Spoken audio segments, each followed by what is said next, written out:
Hello, everybody, and welcome to the Documentary Film Production Masterclass. I'm really glad that you can join us, and want to welcome everyone to this exciting four-part series that we're going to do. So the goal of this workshop will be for you to create your own 2 to 3 minute documentary film. And we're going to go through the whole process, and you'll be able to rewatch these through this Vimeo link. So if you're here, you can rewatch it. It's the same link.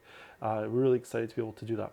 Now, really want to thank all of our partners in this project for making this happen. So we have the Canada Council for the Arts, and we also have our library partners. So we have the Blue Mountains Public Library, Collingwood Public Library, and the Wasaga Beach Public Library.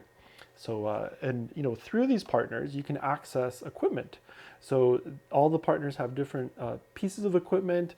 The Blue Mountains Public Library, Wasaga Beach Public Library have the Blackmagic Pocket Cinema 4K camera that we'll be looking at in this class as well. You can also access a Canon 6D camera that you can do video with and shoot a documentary with as well at all of the three library partners, so that's available.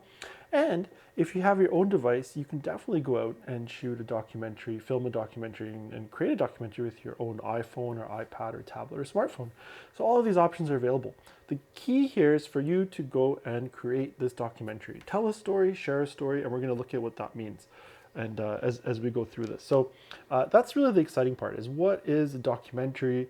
And we're going to define that. We're going to make a documentary. We're going to look at, how can we, tell the right story, and some of the legalities too. We want to really focus on what are the stories that that you can share, and how can you, bring your own, types of stories, your own thoughts, and your own perspectives potentially to the documentary as well. So we're going to look at kind of the traditional ways of doing the documentary, and obviously any kind of rules, they're always meant to be broken. So don't be afraid to experiment. And there's a lot of new experimentation, these, hybrid documentary films. We just had an Oscar-winning film, Nomadland, that's basically created like a documentary with actors going in with real people. Is it a documentary? Is it a film? It's hard to define, and that's, we're crossing those kinds of lines too. Maybe you want to do something a little bit more experimental, and, is it still, factual? You're presenting your art or presenting a dance piece. That's a documentary, but maybe it's a film art or video art piece too. So, we don't want to be confined in specific definitions. So, I really love to see any kinds of ideas and experimentation that you can do as well. So I think that's really key. So we'll go through that as we look at the items. So what are we going to look at this week? So what is a documentary? We want to look at defining that. We want to look at finding a story or telling a story, and then we're going to look at your subjects, main and supporting subjects. What does that mean? And then we'll look at pre-production and our masterclass goal and a bit of an assignment. So I'm going to give a piece of an assignment every week to say, hey, why don't you get this done? And that way, by 4 weeks, we'll have everything captured. Now, this afternoon, if you haven't already signed up, we have the documentary editing masterclass. So that's 2 to 3 p.m. the same days. So in this one, we're going to look at the production, filming everything, getting your footage, captured, and then in the afternoon, we're going to look at the editing part. So it's a real complementary idea. Don't worry if you can't attend that one live. You can just sign up for it and do the rewatches. We also post all of these on YouTube about 3 to 4 weeks after the masterclass series is done. So, it's totally up to you how you want to deal with this. You might want to just go through the production first and do the post-production after, but we have it covered. And right after this, we also have a cinematography, kind of a part 2, if you will, of the masterclass, in advanced cinematography. So if you want to learn more about the Blackmagic Pocket Cinema camera, you can join us for that as well. So sign up for as many and rewatch as many and enjoy as you can. So that's the really great thing. Okay, so let's look at the definition. What is a documentary? So this is, I kind of looked at this and I was, rewriting this, and I think I came up with what I thought worked in my head and what I thought can really define it. So what is a documentary? Documentary filmmaking is factual storytelling that aims to share a specific subject with the audience and has a goal to entertain and or educate. And I think that and or is important, because sometimes you might, really be focused on an educational aspect of a documentary. And we're probably, really familiar with that. That's almost a cliche, the educational documentary.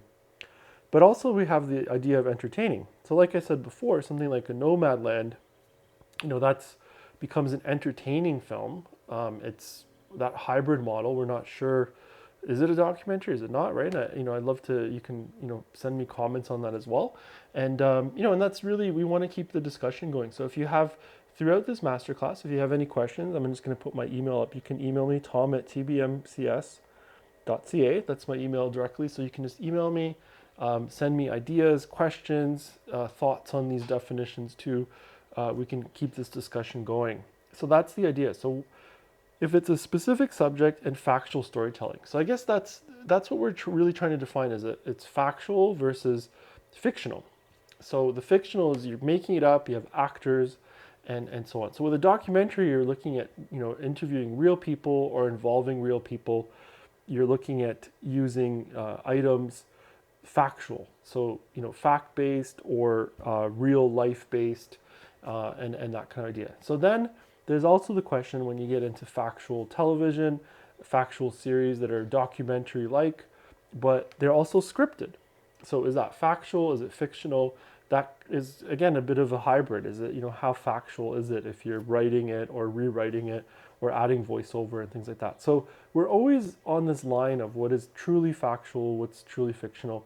And I think what's important is if you remember that if something like a documentary, the minute you set up a camera, if you think about even if you're outside or if there's people in a park, you put up a camera and people will act differently.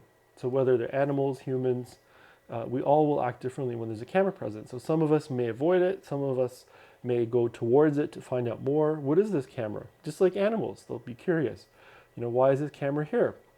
A classic example is the nature photography or nature documentary. Is it truly capturing nature as it is once you have a camera on the field? And that's why a lot of those, they try to really go to at length to disguise the camera, disguise the cinematographer, so that the animals don't notice that something's there, or using remote cameras so that the animals don't notice that they're being filmed. So that's the whole thing. Once you put a camera in front of someone, even in an interview, they will act differently or say different things. And there's a lot of that where sometimes, camera microphones are left on. Someone might say something after, and that's I think the Jinx, the HBO documentary, that was really famous, where the lead subject of it basically indicts himself when he goes off camera and says, now, everyone will know the truth or something like this. So, this is that whole idea of when, the way that people act are always going to be different. So is it really factual if you put a camera in front of someone and you interview them versus, if you're just having a conversation? And that's going to come up too in the documentary. You may decide that your subject you're not going to film them, and you might just audio record them because they don't feel comfortable with the camera. So try to work with the subjects to make sure that they feel comfortable sharing. It could be a really emotional story, so it could be any kind of a subject, and it's really important to make the person feel comfortable. So those are those kind of objectives, and also telling the story authentically, and we're going to get to that. So let's look at kind of the next ideas here.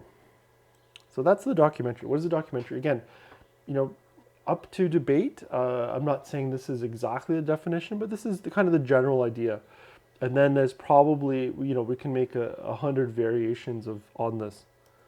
So finding a story. So really for this masterclass and when you're creating some of your first documentaries, I think it's really important to work with stories and subjects that you're familiar with.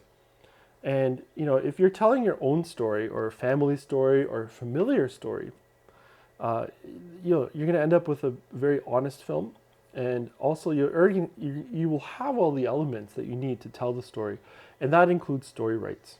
So really important aspect there. Just beside because you think, oh, I want to do a story about this famous person or a documentary about this famous person. There's a lot of rights out there. There's the image rights of people. Most of us are probably familiar with music rights. But image rights don't just include the photographs of somebody.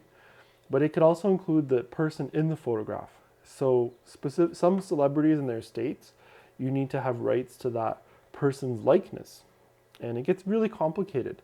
So that's kind of that whole celebrity idea. Elvis is a really famous example of that, where it's, you know, having direct the image rights or the life rights of Elvis is something that needs to be cleared and worked on. So you can't. It's hard to just make a documentary on you know, different people, especially then if the focus is just to entertain. And going back to the previous definition, we had the goal to entertain and or educate.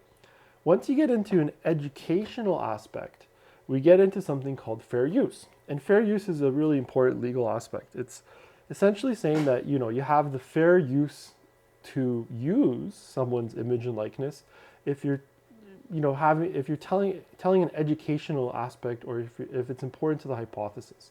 So if you're making an educational film and you need to use images, clips, music to relate to your hypothesis, that's called fair use, because it would be impossible to make a documentary about, you know, I don't know, 60s rock and roll music and not have clips of rock and roll songs to use to highlight structure, tempos, use of instruments and arrangements and so on. So that's really key. So the fair use aspect is something that you know, is out there. So now it's not just a blanket idea to use it as you wish, because there's been cases where, you know, again, going back to like an Elvis example, there's films where it was just used, and legally it was viewed that those clips were used just to entertain. There wasn't a hypothesis or there wasn't an educational aspect. So that's you know, a really important differentiation between using something just to create, you know, a hypothesis, or to strengthen your hypothesis or to illustrate it. It's like doing a footnote and in an essay. You're not plagiarizing if you're using a footnote and you're using something towards your hypothesis in the thesis. But if you are just putting something in that, hey, these clips are really fun of this specific music, or putting a piece of music in it to say, hey, here's this whole piece of music, and I'm going to just put it in the film, you know, that's not fair use, because then you're just using the whole song and it becomes an entertaining process. So let's say you put a whole music video into the film, that would be entertaining versus education, right? So that whole aspect too. Now also here, I put an important note here. So telling other people's stories requires you to obtain rights by those subjects and people, or even in a state with controlling interests. So that's really, really important. You can't just tell another family's story without getting some sort of rights, or the rights of somebody in that family to allow you to tell that story. So that's just really, you know, you know, it's hard to not get into a lot of the legal things, because we're talking about now about factual. So if you're doing fictional, you write your own story, that's it. You made it up, it's yours. There's no question. It's your own fictional story. Once you get into factual things, that's where it gets a lot more complicated. So, you know, if you're doing a documentary about a specific artist, you want to make sure you have rights to those artists' photos to include, or paintings to include in the documentary film you're doing. So that's really important to always get those rights. So, and it's not complicated. You can simply just get someone to say on camera that they give you permission to use their interview and images for the documentary film. It could be as simple as a 1 or 2 page quick little contract that just says that they give you the rights. But it's key, anybody you're putting into the film. And again, for this masterclass, I'm really stressing, do something that's familiar, your own. Maybe it's just yourself and you're just exploring, you know, the spring bloom and types of flowers in South Georgian Bay. And you can totally just do that on your own. Or, you know, if you want to tell someone else's story, then just get them to say that you have permission. And also with this masterclass, we're not necessarily saying that you're going to release the film, it's for your own use. So I think that's the really important thing. If you're just doing a documentary for the exercise and for the learning process, educational filmmaking at its own idea, you're totally fine. But if you're going to release it, make a documentary film about like a specific artist or the music, put it on YouTube. That's an issue if you don't have rights from them. So you want to make sure everyone's on board, everyone's happy to be in the film and have their music shown and played. And you know, and having it cleared. And we're probably familiar with that, because you know, if you put something on YouTube and it has you know, copyright violation elements, they'll just put ads all over it and say that there's music rights. So this is important too. Let's say there's a specific musician you're doing a documentary on. They have covers that someone else has done. That will get flagged as well because it's not original music.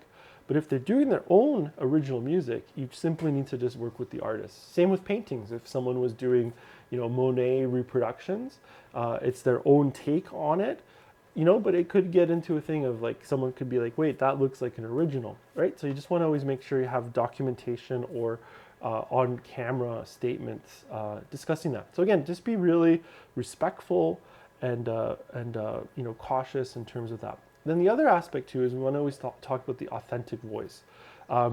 Is it right for you to tell another culture story or another person's story? So just think about that, and that we really want to be respectful and maintain that authentic voice, and not tell other cultures' stories, and let that voice be told by people of that culture or people of that family or people or that actual person. So that's always really important. So again, lots of exceptions, but we just really want to do that. So if by focusing on this, we want to start keeping it really simple, focus on stories of your own stories, your own ideas, and something that's really familiar to you, simple, nothing too complex. We want to get through the exercise of making the documentary, and then you're going to be able to project forward and make kind of the next steps of the other kind of historical documentaries and looking at different aspects of things and working from there, right? So it's a stepping block. If you're already familiar and you've already made a couple documentaries and you already want to kind of push it, that's great. Just look at these kind of best practices that I'll be talking about, and working with those to ensure that you can indeed have the rights and include the person in the documentary that you're filming. So always think about that. So a lot of these things I'm just giving guidance and best practices, and there's tons online as well. There's great organizations. There's something called the Doc Institute. You can, if you're a documentary filmmaker, you can become a member. Even an emerging documentary filmmaker, if that's what you want to be doing. They have a great resource and a lot of workshops specifically on documentaries as well. So that could be a great resource to use. Okay, so let's continue here. So subjects. So when it comes down to it, we usually have a documentary. We usually have 1 to 3, and again, broad brush strokes here of definitions, about 1 to 3 main subjects or leads. So think about anything you've watched recently in terms of a documentary. There's usually just a few voices, like really main lead voices. And it helps to tell the story in that way by having that kind of a main voice. So it's not specifically that the person has to be on camera, but it might even just be that there's narration. So, that could be part of it too, is that there's a narration. It could be the director's narration. It could be, or it could be one lead interview subject or a few, right? And that's what I put a note here too, is the next thing is that it could even just be you as the director. It could be a point of view approach where you're telling the story, like, this is what happened to me, dealing with the different kind of climate crisis changes now and weather patterns. It's really difficult, as I just planted tomatoes and they froze, and telling that story of that difficulty of just trying to do your own backyard farming. That could be a great story. And and that could be a narration, and just say, look, this is the tomato, like, it's frozen, some made it, some didn't make it, and and why, and going back and maybe looking at why is this happening, why are there different these dramatic environmental shifts and things. Be a great story just to look at. And then you can look at maybe interviewing a environmental scientist or an expert in the field to talk more about these climate shifts and changes and what that means, and maybe historically, is this normal? Like, does it happen a lot that you end up with frosts in late May or snow in June? And what does that mean? And that could be one thing. The other thing could be maybe there's a worry about or just what does it mean to paint different environmental aspects of painting as an artist. Like, what does it mean if the humidity and things like that? It could be a real scientific approach to art. what does it mean to buy paint and paint in specific temperatures? Outdoor painting, is that even possible? What's it like modern day painting? In the past, maybe people went out and painted in nature. Do people still do that, or do we just take pictures, right? And taking that hypothesis and interviewing different painters, finding out what their approach is. Do they take a photo and paint in a studio? Do they take their canvas and paint in the field and do it like that? So tons of different types of ideas. So you can see in that case, maybe you'd interview one or two painters, have their story, maybe there's some narration, but that would be, again, the main thing. And then you go from there. Then what happens? What else do you need? We oftentimes will have some supporting subjects. These can be, real specific additional points that can be used to help explain a very unique area. So if you had this aspect of maybe the environmental aspects of the science of paint, and paint maybe isn't well suited for outdoor painting in specific humidities or temperatures or with bugs, and it leads to this, or the canvas structure of present day versus the past. You can get into something really technical and specific. And again, that supporting person could be, with the other idea of the tomatoes, maybe it's a real specific scientist or expert in the field on these climate shifts in terms of freezing tomatoes, right? So getting those kind of real specific, unique narrations or ideas. It could also be yourself. Maybe you're supporting that. You're like, hey, this is what happened to me. Then you have some lead people that you interview, and then maybe you finish it off. And then you're just kind of the supporting thing. So sometimes the narration can be like that through line where there's a bit of narration and there's a bit of a through line to, kind of help tell the story of, what does it mean to, put together this whatever's been approached and interviewed. You might need to go from kind of point A to point B, and you need something to segue, and that could be you could be the supporting segue of that in terms of a narration, right? So we start to think about that, and sometimes this doesn't become apparent right away. But if you're when we're going to look at the pre-production aspects, but when you're looking at how do you put together a documentary, that might start to come up as, okay, well, I have this one lead person, I have this one technical expert, so I'm going to have a little bit of that person, a little bit of this person, right? And you kind of line them up. You might just say, hey, I just want this one artist, it's only about this artist, and that's it. I don't want anybody else. Totally fine. Maybe it's just yourself, and it's going to be you as the director, as the narrator, and that's it. And it could just be yourself in that way, right? So that could really help. So pre-production.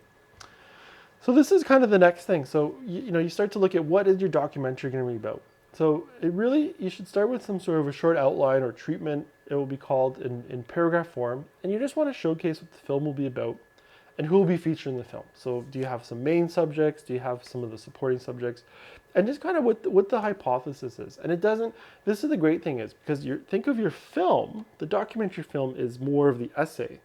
So, you don't write the whole, you need to, have a hypothesis, then you go to look at it and research, and then you have your whole essay when it's done, but you just need to do that hypothesis. So think of this beginning as that hypothesis is the outline. This is what I think I'm going to, have the subject about and do that documentary about.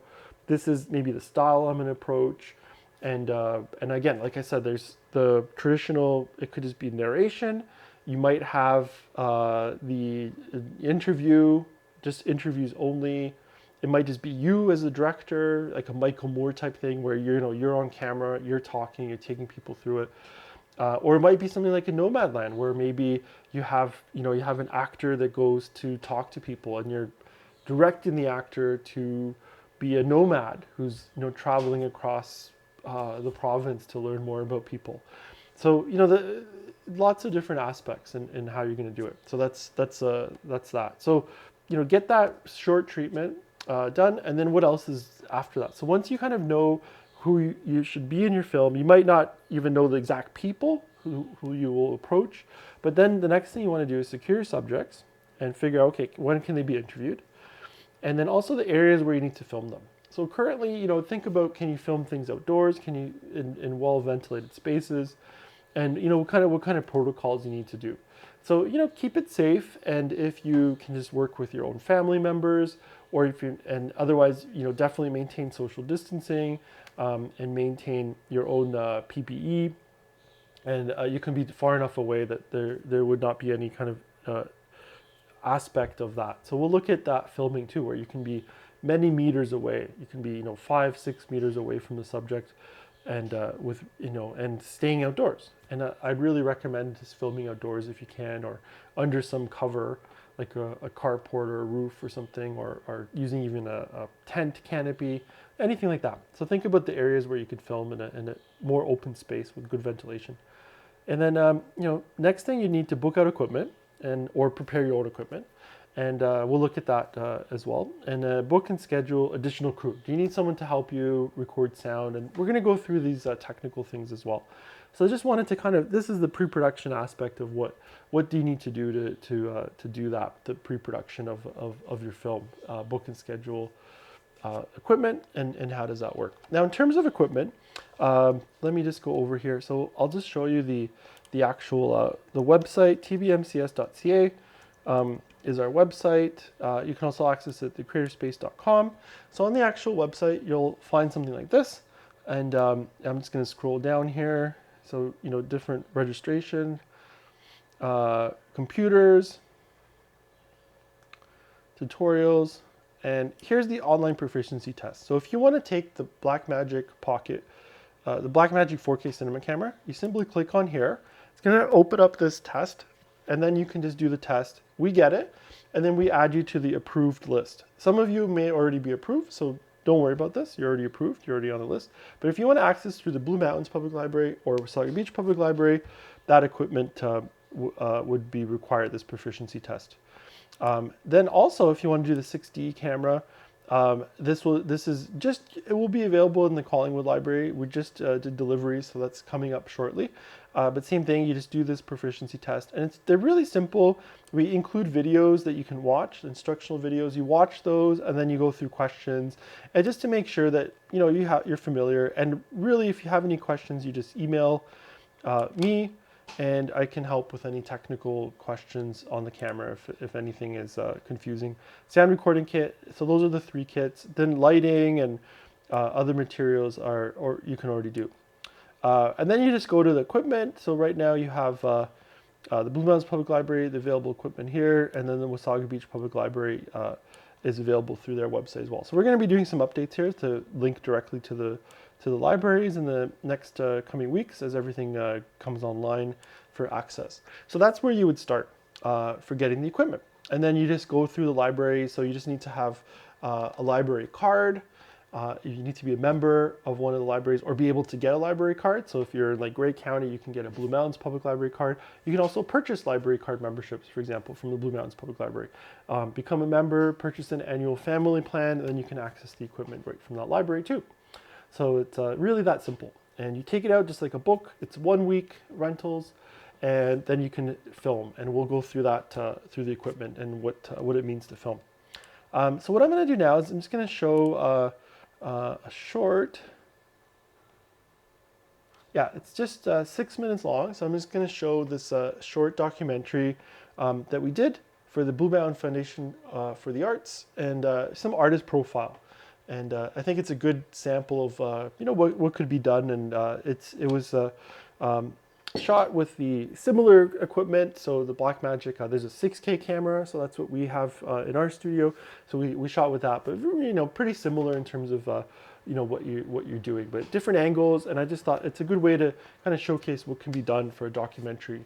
And this was done during COVID as well, just with precautions and spacing. So here we go. Let's give this a view.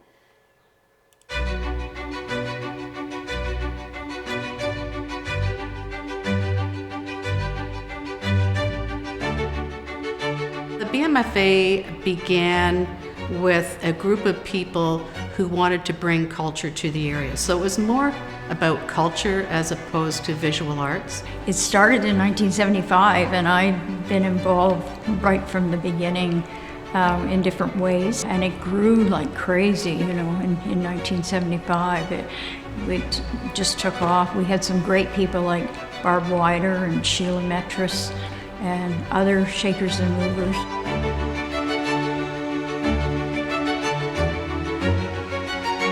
And we have some members who are in the arts community, are artists or photographers or sculptors. My inspiration is from Georgian Bay and my emotional experience. So those two things combine, the peacefulness of living here, the joy of meeting other artists, because once I found out about the BMFA, I realized that there were 300 artists in a half an hour area doing the same things and feeling the same feelings. And so to have a social group of that scale, never had that in my life before. To me, it's very important. It introduces me to a lot of people, get a chance to meet the other artists. It encourages me to expand my knowledge. Being able to be an artist with other artists and to socially connect, I think that's a really amazing thing that's helped me to feel more secure in what I'm doing. Our mission statement is to inspire excellence in visual arts through creative and educational opportunities. So I think that says it all. Artists learn from one another in the gift shop, they take from one another, they ask questions of one another, and that's all part of the learning component. Now that I'm retired, I can fully dedicate myself to the artwork, whether it's drawing or creating three-dimensional products or whatever. I like to experiment myself. Don't think of yourself as alone, even though you're trying to be unique and be an original artist. You can still find other people to socialize with, to connect with, and to learn from. We also have members who are not involved in the arts but just have a keen interest in being supportive of the arts in the community. And we have some very talented people in this community. It's just wonderful to see the work they produce. Getting involved and volunteering is a really good thing to do. The BMFA always benefits from having volunteers help, but yeah, I find that I'm in the shop volunteering and other artists will come in and we'll have a great chat and I'll learn something. And you can always learn from every other person you come in touch with, and you need to get out and be in touch with people to learn the things that they have to share. Robert G. Kemp Arts Award is given annually. People apply, and there's a committee of past directors and present directors of the Blue Mountain Foundation. I'm very pleased to be part of the board because the board over the years has done amazing work, and you've had some very well-respected people, supporters of the arts, who have been on the board before. Some people thought, hey, this is a good idea. I want to support it. So we had a big supporter come on board, and therefore we've been able to raise the amount we're giving to $5,000 a year. And the board now is made up of business owners, past business owners, and some artists as well. The award isn't just for art, per se, drawings or things. It's any art. Arts are critical, and I don't know where South Georgian Bay would be without that component. To be able to connect to people, that's what art is about. It's about sharing it with community and having other people gain joy from your work after you've created it. And if there were no connection to it would be like that there's no train tracks for the train to run on, as an analogy. I enjoy whatever I'm doing. Sometimes it's a failure, but it's the way to get to the next mountain, so to speak. There's been a lot of discussion in the community about ongoing plans for an art center. Wish list. I would love BMFA to be a part of an ongoing art center that could represent this area. That would be wonderful. We want to become an umbrella organization, a resource for artists of all types, and people who appreciate arts as well. So we really want to encourage the next generation. Art is not something that you do once in your life. It's something that you should bring back in your life and enjoy as you have more time.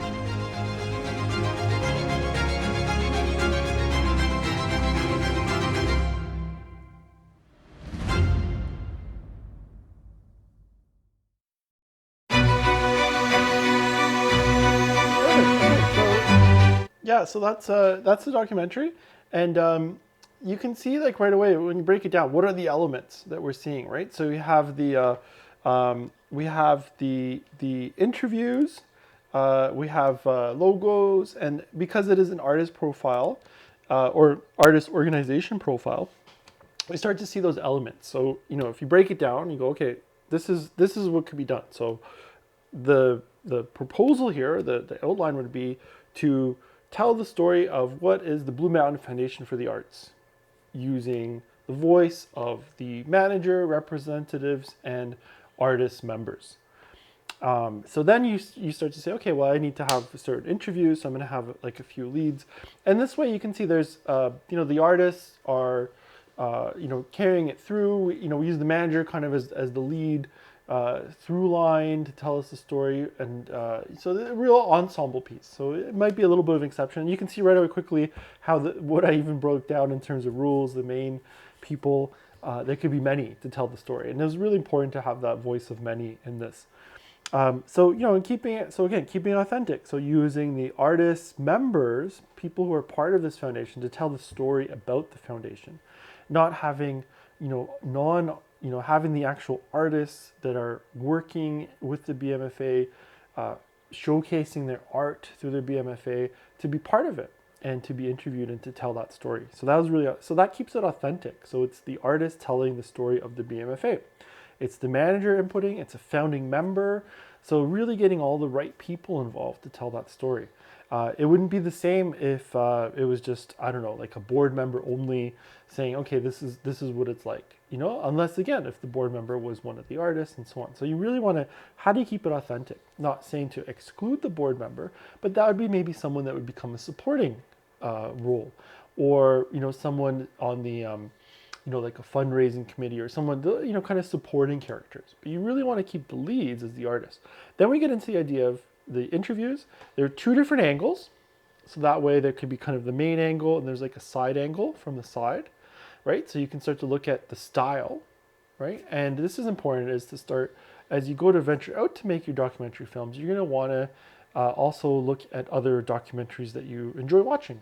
Look at the style. Is it shot with one camera? And that's totally great. And it can work really well for an interview. Is it shot with two different angles, right?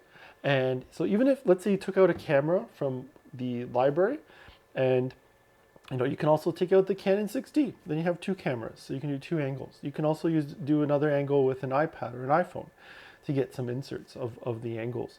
Or you can change the angles as you do the interview. So a lot of ways to approach it. We're going to look at those angles and the production aspects as we move forward. But the main thing is, how would you write that treatment and what's involved in it?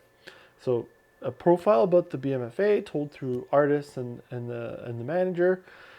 And then there's also the art, right? So you're going to showcase the art of the artists, right? That's really important, trying to hang it on the walls around them, also to include it as B-roll in that. And that was it. So that's the essence of it, and told through a couple camera angles, defining that style. You might not know what that style is. You might find out that style as you start doing the first interview and say, oh, this is really interesting. I want to try this. You might define it then. And go with the flow. That's really the key about the documentary. As it unfolds, you have to be ready to kind of go with where the story takes you. There might be some real new emotional aspect that you didn't know. Maybe there's, you found out someone's, started as an artist in memory of, a partner or a grandparent or someone who passed away who was an artist, and they wanted to, continue the legacy. That could be really emotional, and you can bring that in. And you might not know that until you start the interview. So that's something that you couldn't put in your treatment, but you just know that you're going to interview that artist. And then from the interview, you're going to find out new things. So think of the treatment. That's the fun part, is that what you write after this week, what you write should be a living, breathing document. So So try to set it up. It can be like an online, like a Google Doc or something like that, where you can just keep like adding to it. Maybe other people can add to it too if you're collaborating. And it should be living and breathing. So it should be able to adjust and add as it goes. And you might find, okay, and maybe someone's not available anymore and you need to find another artist. So it's going to always be changing. The key is, you're going to interview some artists, and the profile's about the BMFA, like in this film. So that essence will stay the same, but you might just need to change it a little bit based on someone's not available, someone, and someone has this emotional story, and you might need to do an additional interview to find out maybe another sibling who's really proud of that brother or sister who's taking on the artist legacy of the family, and you want to include that as a supporting person. So that might come up, and you might not have it defined from the beginning, right? So that's the really fun part. So again, think of the documentary. What are the main things? It's a story about a factual subject, right? It's a story about a specific, a real life subject. That it will consist of either interviews or narration. And then there's something that's basically called A-roll and B-roll. So A-roll would be all of your interviews, or you yourself as the director talking to the audience. And then B-roll is all these shots that help to tell that story. So that would be, in this case, all the paintings and photos of past events. And so you got A-roll and B-roll. And more on that as we get into the post stuff as well. And we'll talk a bit about that, but I definitely urge you and recommend that if you want to get into the documentary editing, that's this afternoon, the complimentary session. So it'd be really great to see you guys there too. Okay, so if there's any questions about the documentary and kind of its format or anything, let me know. Again, you can send me an email. We can go over anything. So here's your week 1 assignment. So this is due for week 2. So it's write a 2 to 3 paragraph documentary outline about a personal story that includes at least one main subject and one supporting subject, or 2 subjects. So I'm trying to get you to get a little bit more. If you just want to do just with yourself, that's fine, one main subject. But it'd be really great if you can, at least try to have 2 people to work with, either just yourself plus one more person, or 2 other people, and it would just push it a little bit more to you could be the voice, you can be the main person, or someone else could be, and maybe you're the supporting person, but just to challenge yourself. So think about the story that you can do that includes yourself and maybe like one more expert, or maybe it's two people, one main subject and a supporting subject, whatever it wants to be. You can work on hybrid models. Maybe there's you're even going to want to work with an actor or something to recreate something. Go wherever you need to go with it. And I don't want to have any confining rules on this. So definitely work with whatever. So we want to just get a 2 to 3 paragraph. And again, this is going to be a living, breathing document that's going to change throughout the next 3 weeks as you line up your subjects and start to produce the film and film it. And the goal, again, we're producing a short 2 to 3 minute documentary film. It doesn't have to be done by week 4. It doesn't have to be done anytime soon. But the goal is to go through the steps, film it, get the interview shot, and then you might want to film some more. Maybe it's a longer process, but at least to get the idea, get the creative juices flowing, and think about what kind of documentary film you can tell and share. So that would be the goal. Okay, so that's perfect. So I really want to thank you for joining us. So next week, week 2, same time. And like I said before, we have the afternoon today, 2 p.m. to 3 p.m. documentary film editing. So that's where we're going to get into the post of this. So if you're going to be filming and you want to get right into the editing after this, we have that complimentary workshop that's happening right there. So again, thanks to all our partners in making this happen. We have the Canada Council for the Arts, and we have our library partners where you can access the equipment that you may wish to use for this documentary film production. Blue Mountains Public Library, Collingwood Public Library, Wasaga Beach Public Library. Next week, we will go over the filming and interview process. So this is the pre-production, and you wrote your paragraphs, you figure out who you're going to interview, maybe where you can do it, and next week we're going to look at how to set up a camera, lighting, and sound to record your interview. And we'll continue on some variations over the next couple of weeks too. So, kind of one style, looking at other styles, and, playing around with what's possible. And also, what else can happen? Maybe you need to do a remote patch and things. So we'll talk about all these fun topics as we get into further documentary production. So yeah, that's it for this week. Please make sure to join us for next week. And you can send me questions, comments, thoughts, ideas on your documentary film that you wish to do, tom@tbmcs.ca. You can rewatch this directly here, and make sure if you haven't in the Eventbrite, you can sign up. Today's session, you have all the next 3 weeks links are all there in your online ticket.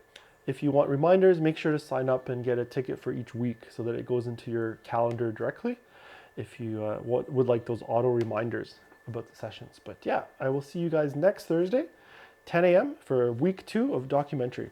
Thanks for joining us and have a great day. Take care.